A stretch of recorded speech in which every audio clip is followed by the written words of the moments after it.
마르지 않는 샘이라는 제목으로 하나의 말씀 증가합니다. 성공한 인생, 아니면 인생을 살면서 위대한 작품을 남긴 사람들, 그것도 아니면 인생 그 자체가 위대한 작품인 사람들, 이런 사람들은 도대체 어떻게 살아갔기에 그렇게 성공할 수 있고 그렇게 위대한 작품을 남길 수 있고, 아니 삶 그 자체가 위대한 작품이 될 수 있었을까? 이 사람들의 그 힘은 어디에서 나오고 이 사람들은 도대체 어떻게 살아갈 수 있었는가? 음악, 예술, 문학 이런 분야에서 위대한 작품을 남긴 사람들, 아니면 신앙으로 정말 삶 그 자체가 작품인 사람들, 이런 사람들은 그들이 그렇게 살 수 있었던 것은 그만큼 위대한 열정이 있었다. 그 위대한 열정이 없이는 절대로 그 인생 자체가 작품이 될 때까지, 아니면 위대한 작품을 창조해낼 때까지 그렇게 끝까지 견고하게 그렇게 달려갈 수 있는 힘, 달려갈 수 있는 능력이 없다. 열정이 있었기 때문에 그걸 끝까지 내 인생이 다 할 때까지 그걸 지속적으로 뿜어낼 수 있는 그런 열정이 있었기 때문에, 그렇기 때문에 달려갈 수 있었던 거예요. 열정이 없으면 어떤 일을 지속할 수도 없고요, 어떤 일을 지속할 수 없다는 것은 그것을 성취할 수 없다는 것을 이야기해요.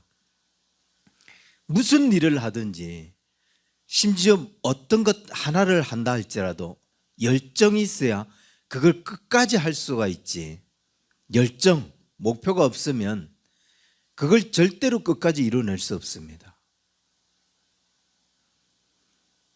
나는 이걸 완수하겠다, 나는 이걸 이루어내고 말겠다, 그리고 그걸 왜 이루어야 하는지, 거기서 오는 동기부여가 계속 되어지면서 이 열정이 끊이지 않아야 그 삶이 다할 때까지, 그 인생이 다할 때까지, 아니면 원하는 바를 이룰 때까지 계속 달려갈 수 있는 것이지, 이게 인생을 살아가는 데 있어서 힘이 되고 추진력이 되고 원동력이 되는 거지.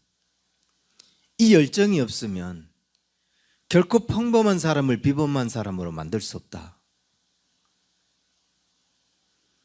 아무것도 아닌 것에서 결코 위대한 것들을 창조해낼 수 없다.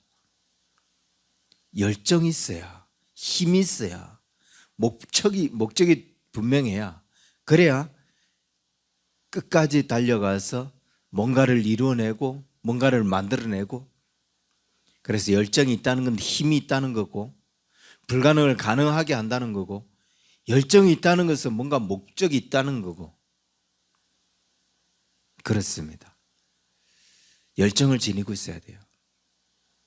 열정을 잃어버리면, 열정이 없으면, 열정이 없는 인생, 열정을 잃어버린 인생들을 우리가 많이 봐요.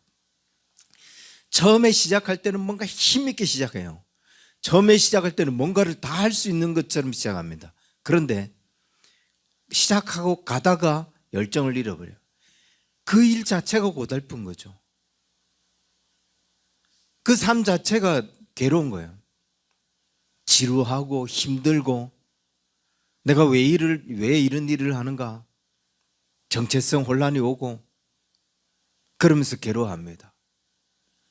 그런 인생은 아무것도 이루어내지 못해요. 그냥 밋밋한 삶을 살아가죠.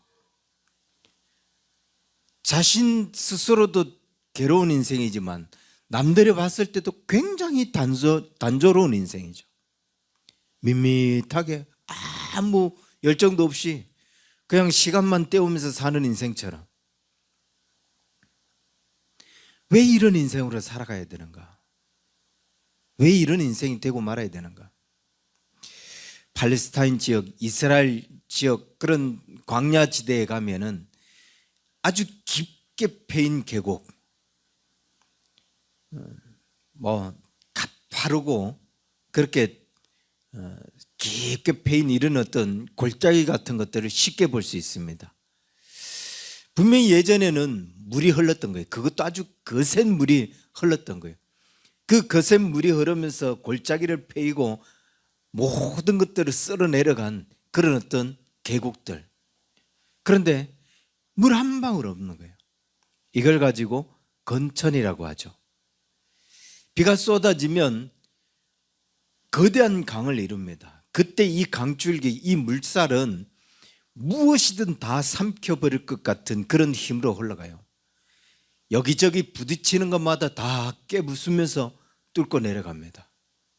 그런데 비가 왔을 때만 그래요. 건기가 되고 비가 없으면은 언제 물이 흘렀나 싶을 정도로 바짝 말라 있어요. 그렇게 웅장하게, 그렇게 장엄하게, 그렇게 위대하게 흐르던 물이 한 방울 남김없이, 분명히 모양은 물이 흘렀던 계곡인데 물이 없네요. 바짝 마른. 그런데 반대로 뭐 그렇게 웅장하게 흐르지도 않아요. 그냥 절절절절 흐르는 계곡이에요. 뭐 그렇게 막 거세게 무언가를 휩쓸어내고 그러진 않아요. 하지만 사시사철 마르지 않고 흐르는 물이 있습니다. 그걸 우리는 원천이라고 하죠. 이 원천의 발원지, 이 강의 발원지에 가면은 야, 이런 물이 어떻게 계속 나오지 싶을 정도로 자그마한 바위 틈에서 아니면 산속 깊은 계곡에서 그런 물들이 졸졸졸졸 흐르고 그 물들이 모이고 모르면서 이 작은 한하의 어떤 계곡을 이루고 물줄기를 이루게 되는데, 문제는 이 물이 마르지 않는다는 거예요. 신기한 거는 그렇게 가문데도 그 바위 틈에서 물은 계속 흘러요. 그 산 계곡에서 계속 물줄기는 쏟아져나요. 어떻게 이 산 안에 무슨 강이 있는 것도 아니고 계속 흘러나갈까 신비할 정도로 물이 흘러요. 마르지 않는 샘 같은. 우리 신앙이, 우리가 신앙생활을 하면서 인생을 살면서 이런 건천과 같은 인생을 사는 사람이 있고 원천과 같은 인생을 사는 사람이 있더라. 건천과 같은 인생, 건천과 같은 신앙을 가진 사람들, 이 사람들은 비가 올 때만 능력이 있네요. 비가 와야만 능력이 충만해요. 은혜를 받아야만. 그러면 막 세상에 못할 게 없을 정도로 열정적인 사람이 됩니다. 모든 것을 자기가 다 해낼 것처럼, 자기가 다 할 수 있는 것처럼 그렇게 막 휩쓸고 다녀요. 전도하자, 기도하자, 헌신하자. 그런데 가다가 물이 딱 마르네요. 건기가 된 거죠. 큰 소리는 쳐놨는데 안 할 수도 없고, 하려고 하니 힘들어 죽겠고, 그냥 뼈대만 남은 모습, 모양만 남은 모습. 일을 하면, 일하는 것을 보면 알아요.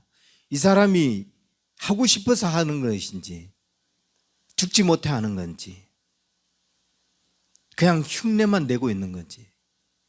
내 안에 은혜가 다 말라버렸는데, 열정이 다 사라져버렸는데 그냥 죽지 못해 사는 거죠.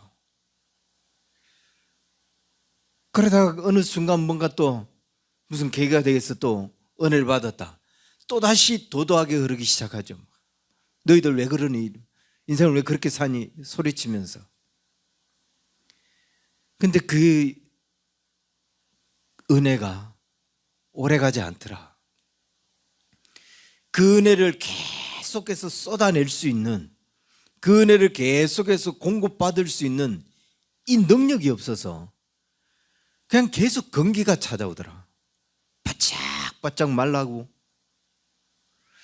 교회를 다니고 있는데 이게 다니고 있는 건지 마는 건지 그냥 악으로 깡으로 버티는 것 같은 그런 모습.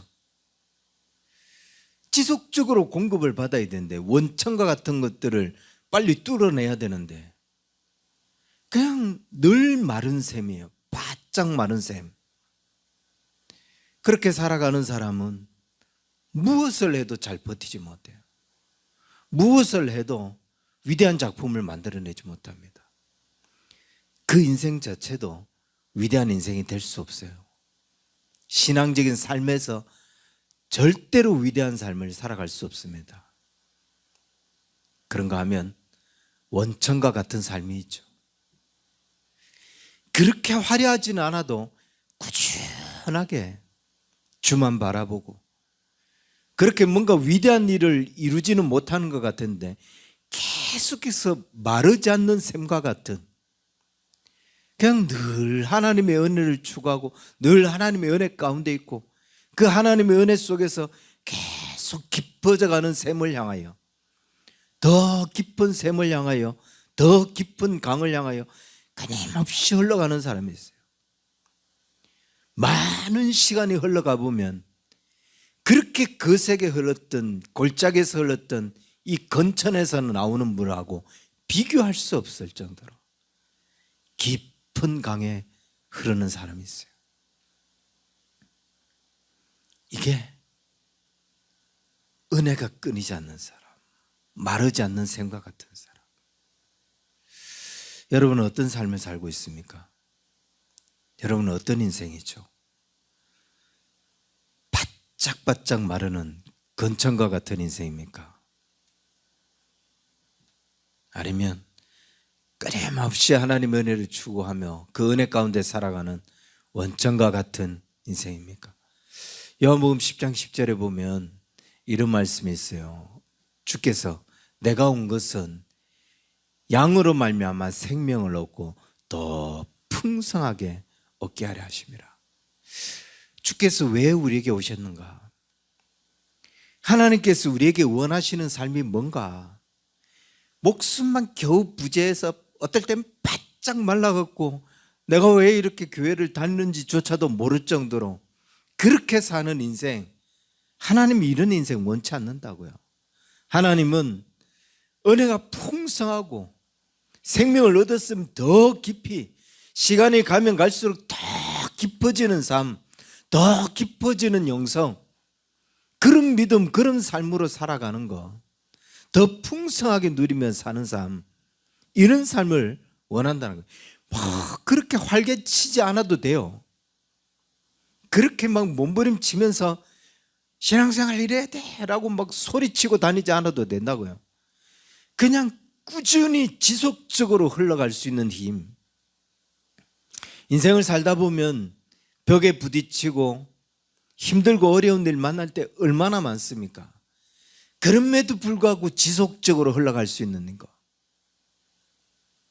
그런데 건천과 같은 인생은 벽에 부딪힐 때마다 바짝 마르잖아요.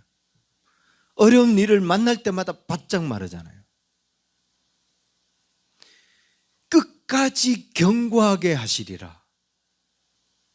우리의 인생이 주님의 그 구원을 받은 날부터 주님 앞에 나아가는 그날까지 끝까지 견고하게, 갈수록 더 견고하게, 갈수록 더 깊은 강이 되어지고 더 넓은 바다가 되어지는 그런 견고한 삶이 될 수 있는 비결.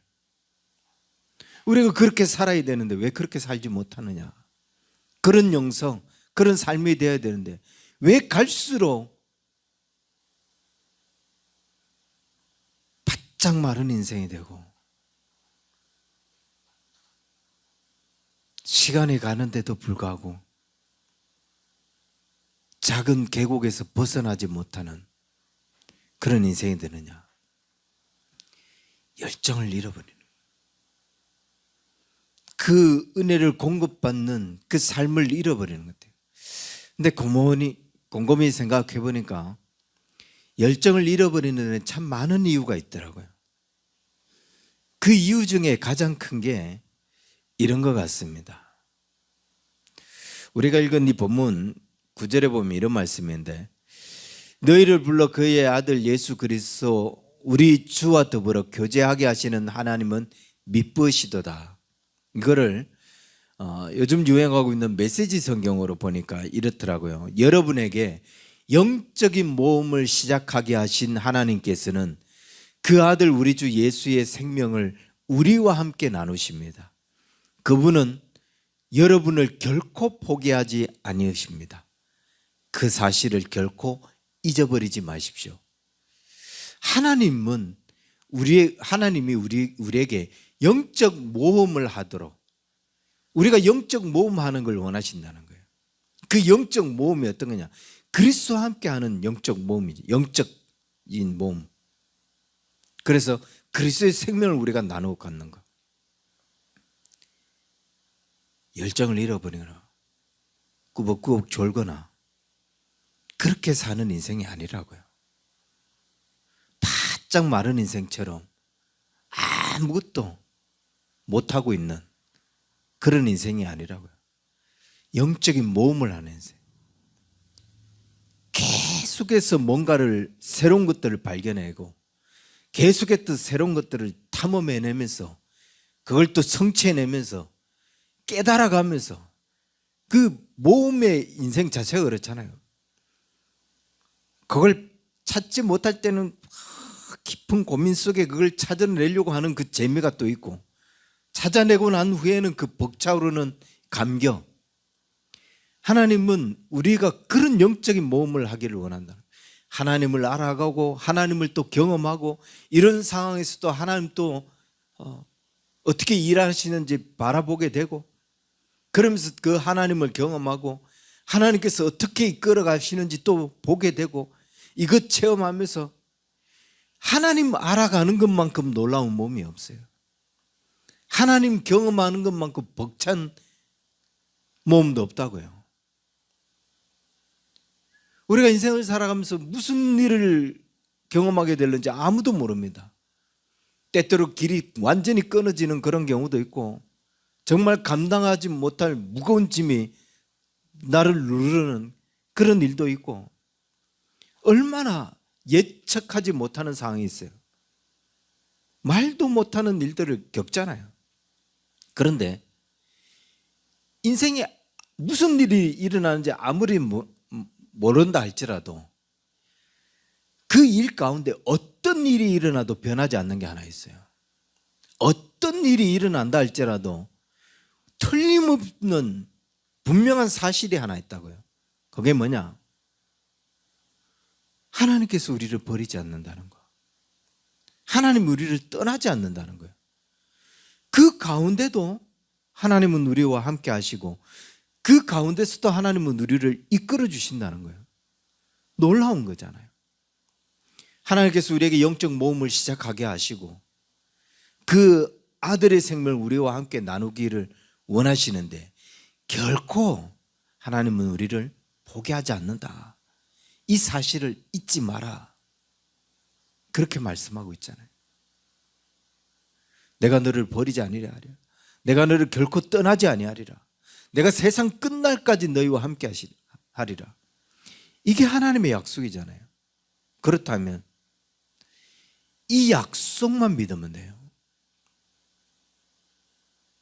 내가 지루함을 느끼고 있든지 일이 불가능하다고 여겨지는 그런 벽 앞에서 좌절하고 포기할 것 같은 그런 위기에 놓이든지 상관없이, 이 문제와 관계없이 변함이 없는 사실, 하나님은 나를 떠나지 아니하시고 하나님은 나를 버리지 아니하신다는 것.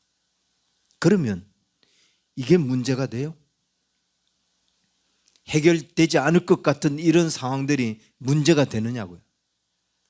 하나님이 함께 하시는데, 하나님이 떠나지 않으시는데, 그것도 뚫고 나아갈 수 있고, 정말 이게 뚫고 가지 말아야 될 상황이라면 하나님이 돌아가게 하실 것이고, 그 하나님이 함께 하시는데 뭐가 걱정이냐? 뭐가 두려우냐? 왜 포기하고 좌절하고 절망하고 낙심하느냐? 아무리 힘들고 어려운 일들 만나서 하나님이 안 계시는 것 같고 하나님 나와 함께 하시지 않는 것 같고, 그건 네 느낌일 뿐이다. 변함이 없는 것은 너의 느낌과 네 생각과 관계없이 여호와는 나와 함께 하신다는 거예요. 하나님은 우리와 함께 하신다는 거예요. 버리지도 않고 떠나지도 않으신다는 거예요. 그 사실 앞에 우리가 하나님을 의지하고 하나님을 붙잡고 그래서 열정을 잃어버리지 않는 그런 삶을 살아갈 수 없느냐. 근데 왜 우리가 그런 하나님을 의지하고도 그 하나님 앞에 있으면서도 열정을 잃어버리냐.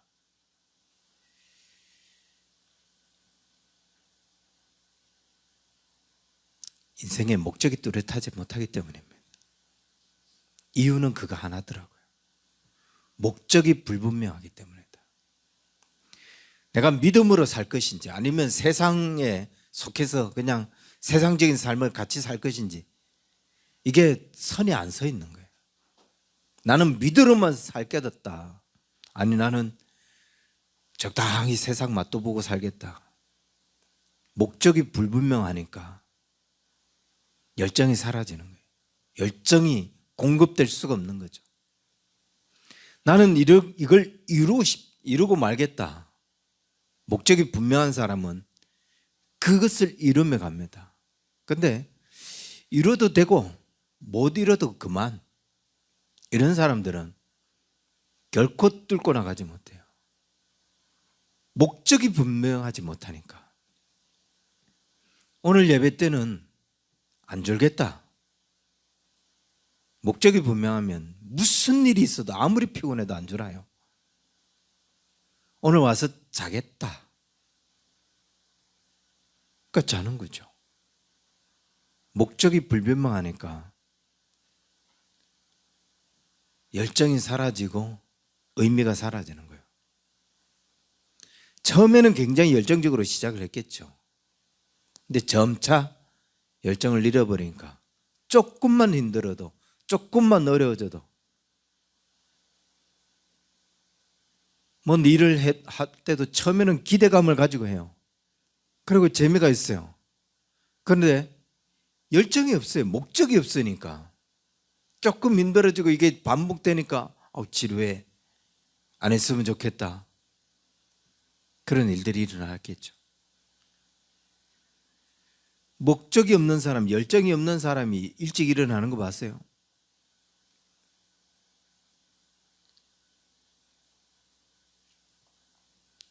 열심히 살아야 할 이유가 없는 거죠. 왜 이렇게 신앙생활 하느냐? 열심히 신앙생활 할 이유가 없는 거예요. 그렇게 살아가야 할 이유가 전혀 없는 거예요. 왜 그렇게 살아요? 나는 그렇게 안 살 거예요.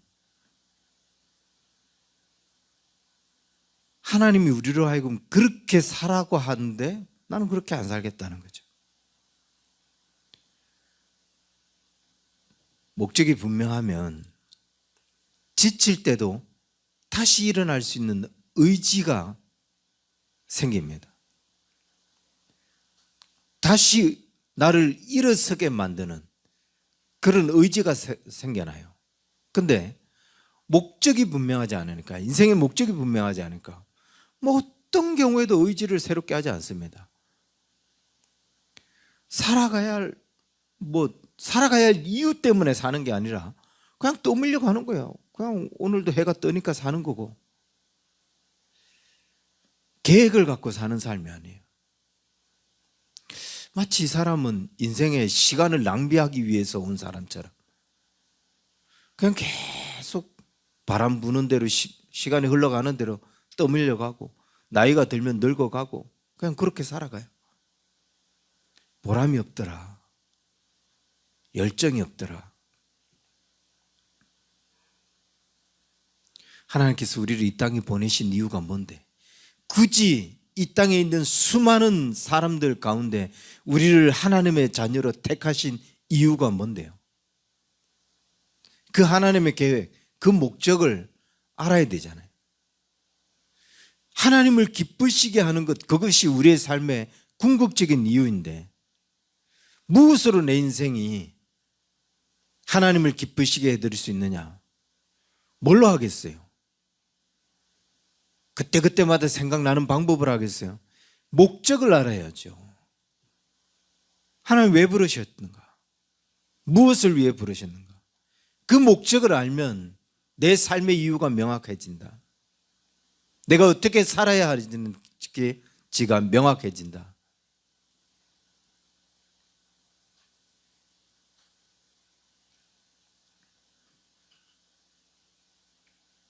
두 번째로는 해결되지 않는 문제들이, 갈등들이 열정을 잃어버리게도 하더라고요. 어떤 문제에 시달리는 것만큼 괴로운 것도 없습니다. 인생을 살면서 어떤 문제가 계속, 그것도 해결되지 않고 계속 지레하게 자신을 붙잡고 있는 것만큼 사실 힘든 일도 없죠. 정말 고달픕니다. 오랫동안 이 문제가 지속되면. 근데 이 오랫동안 지속되면 사실 어떤 게 있냐면 계속 반복해서 막 이런 실수를 범해요. 그러면 오늘 이때 범한 실수 때문에 내가 화가 난 게 아니에요. 오늘 범한 이 실수 때문에 내가 실망하고 있는 게 아니더라고요. 이건 단순해요. 지금 범한 이 실수, 지금 범한 이 잘못은 그냥 얼마든지 눈 감아줄 수 있을 만큼 단순한 문제예요. 그런데 오래전에 쌓여온 이게 있어서 그냥 그것 전체를 싸잡아서 화가 난 거죠. 그것 전체를 싸잡아서 이게 커 보이는 거예요. 문제에 얽매이면, 지속적으로 문제에 얽매이면 서서히 열정을 잃어버리더라. 여러분, 마음에 들지 않는 사람이 곁에 있습니다. 사는 게 정말 재미가 없죠. 어떤 공동체에 마음에 들지 않은 사람이 있어요.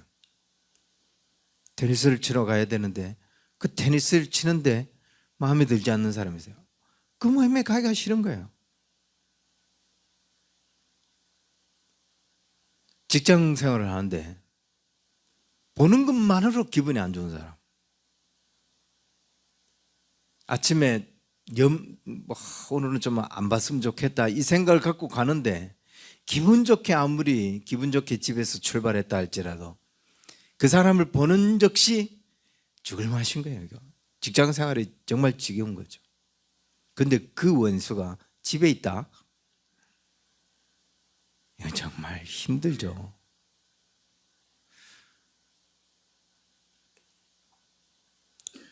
볼 때마다 힘이 되고 볼 때마다 위로가 되는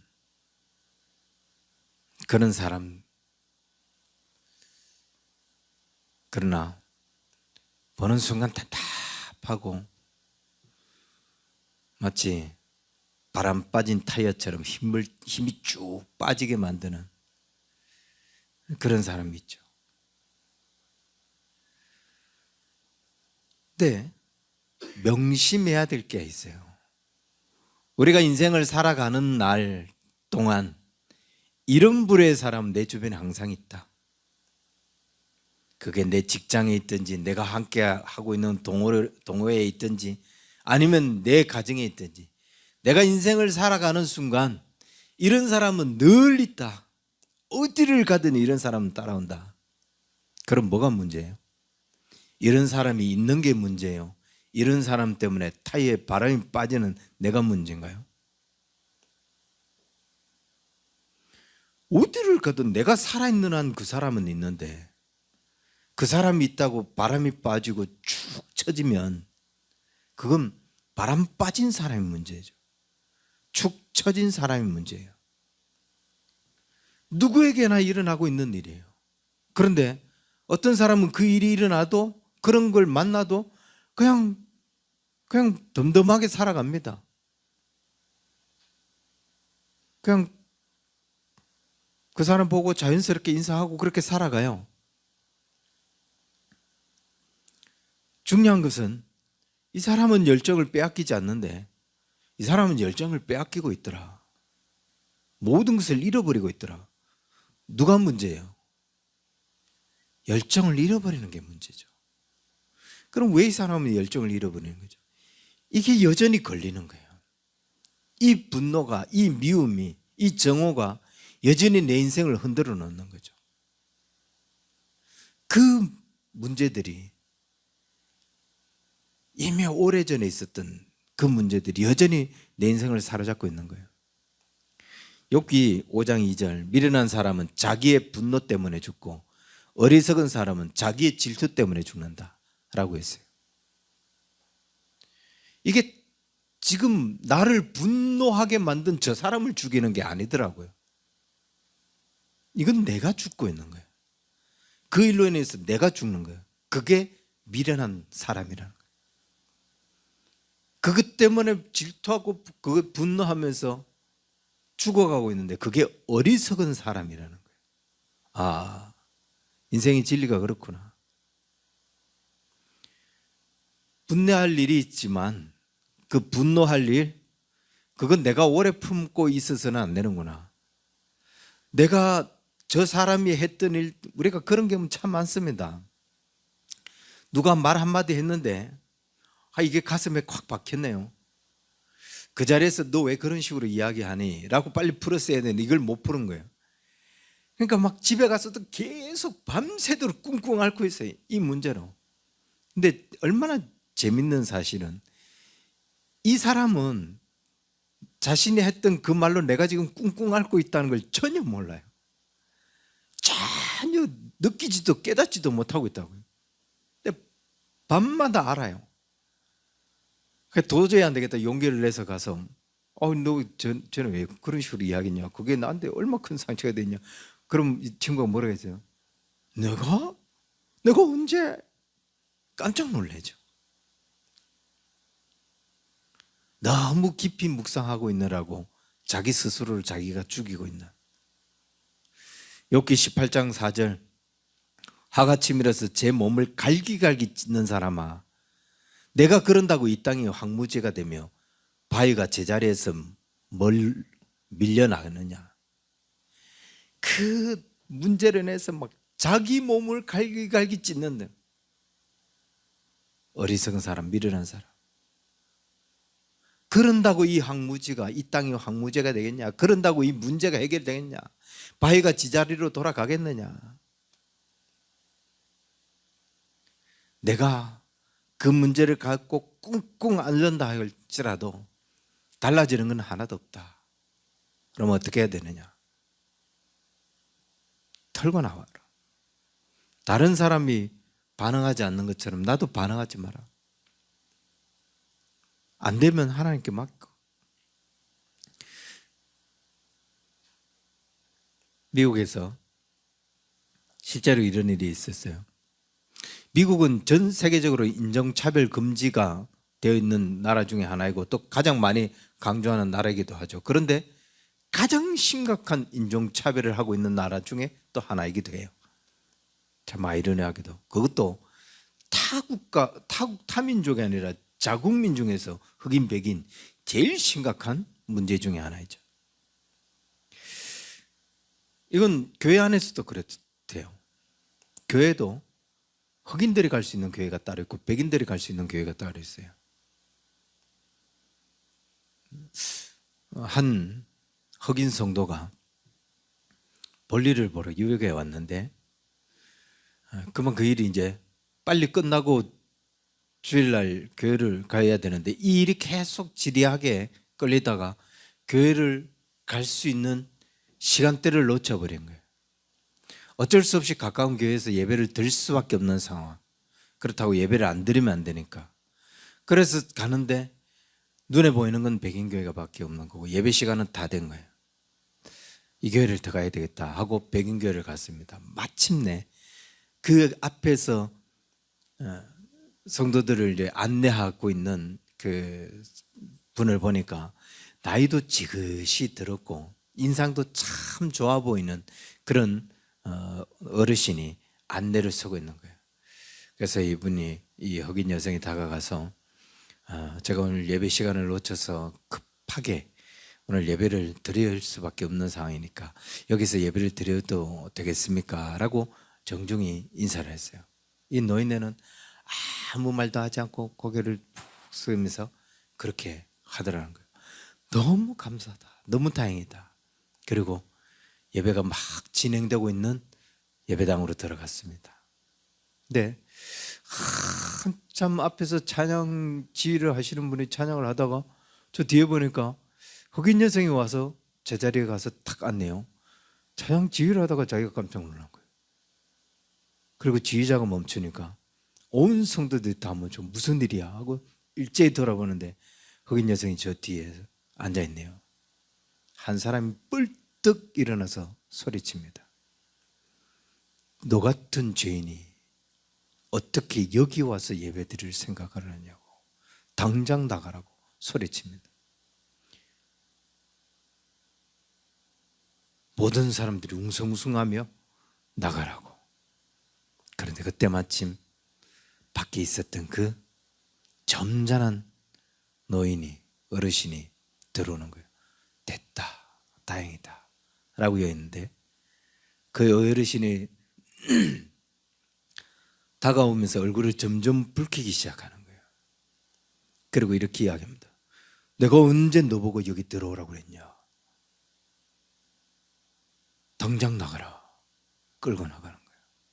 너무 그랬습니다. 너무. 그래서 하나님, 어떻게 오늘 한 번만 예배를 드릴 수 있는 것도 안 됩니까? 어떻게 한 번 예배 드리는 것조차 허용이 안 됩니까? 라고 막 하나님 앞에 하소연하고 있는데 하나님이 이렇게 응답하시더라는 거예요. 딸아, 아들아, 나도 들어가기 어려운 교회를 네가 어떻게 들어가려고 그랬냐?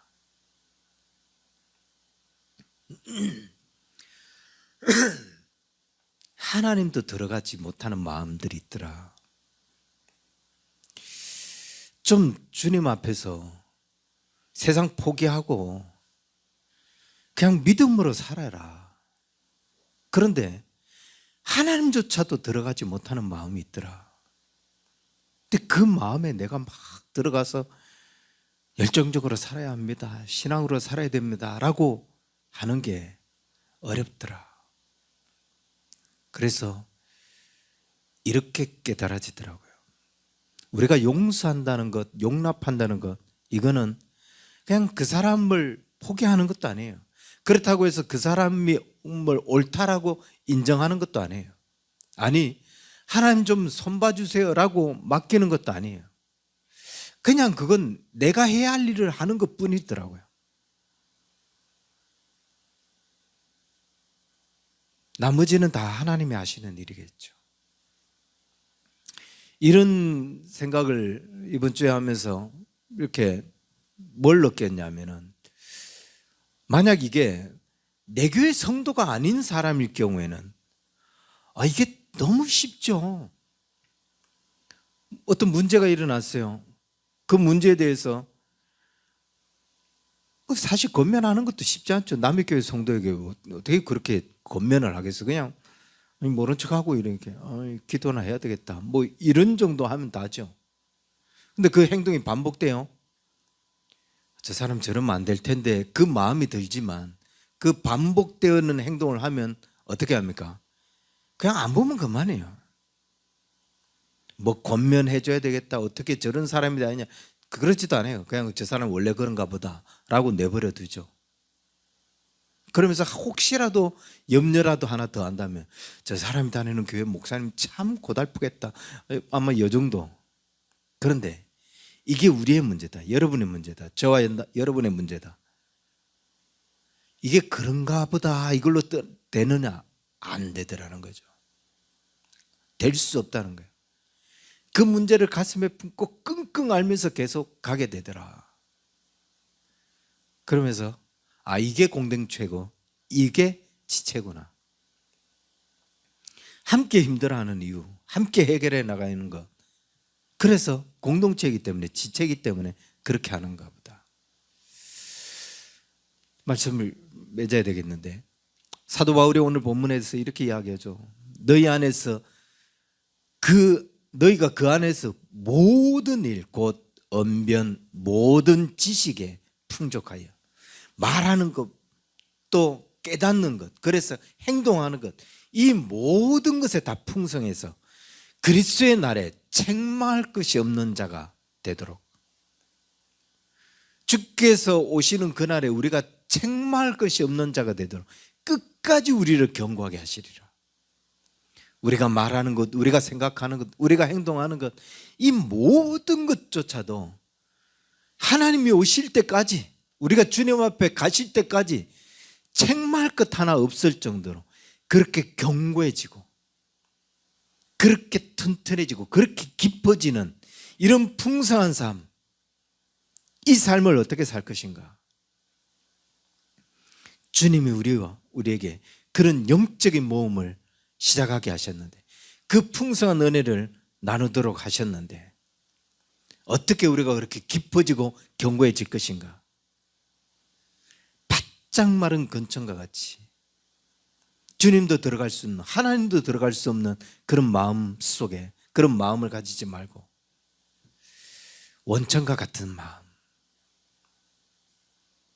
끝까지 열정을 잃어버리지 않는 마음, 목표가 더 뚜렷해지는 마음, 나는 하나님의 자녀로서 어떻게 살아야 된다, 인생의 목적, 하나님 우리를 부르신 목적, 그걸 깨닫고 열정을 잃어버리지 않는 삶. 그래서 주님이 오시는 그날 책망할 것이 없도록 더 견고해지고 끝까지 견고해지는 우리 언약교회 성도들 될 수 있기를 주의 이름으로 간절히 축원합니다. 기도하겠습니다. 하나님 아버지, 감사합니다. 우리를 사랑하시고 우리를 붙잡아 주시고 우리를 인도하여 주시니 감사합니다. 우리가 하나님 안에서 끊임없이 그렇게 주의 은혜를 추구하며 살아갈 수 있도록 도와주시니 감사를 드리고, 마르지 않는 샘과 같아서 주님의 은혜를 바라보면 바라볼수록 하나님께서 그 깊은 샘 속에서 우리에게 풍성한 은혜를 베풀어 주시고, 어떤 벽이든 어떤 문제든 헤치고 나갈 수 있도록 우리를 도와주시니 감사를 드립니다. 걸어가신 주님, 그 주로 말미암아 우리가 더 풍성한 은혜의 삶을 살게 하여 주옵소서. 더 깊은, 흐르면 흐를수록 더 깊고 넓은 강과 같은 그런 인생을 사는 우리 언약의 성도들 되게 하여 주옵소서. 많은 시간이 흘러가도 바짝 마르는 그런 인생이 아니라 깊어진 영성으로 사는 우리 언약의 성도들 다 될 수 있도록 주님 축복하여 주옵소서. 이제는 우리 주 예수 그리스도의 은혜와 하나님 아버지 크신 사랑과 성령님의 인도하심이 마르지 않는 샘과 같은 풍성한 삶을 살기를 소망하는 우리 언약의 성도들 저들의 모든 삶 위에 이제로부터 영원토록 항상 함께 있을지어다. 아멘.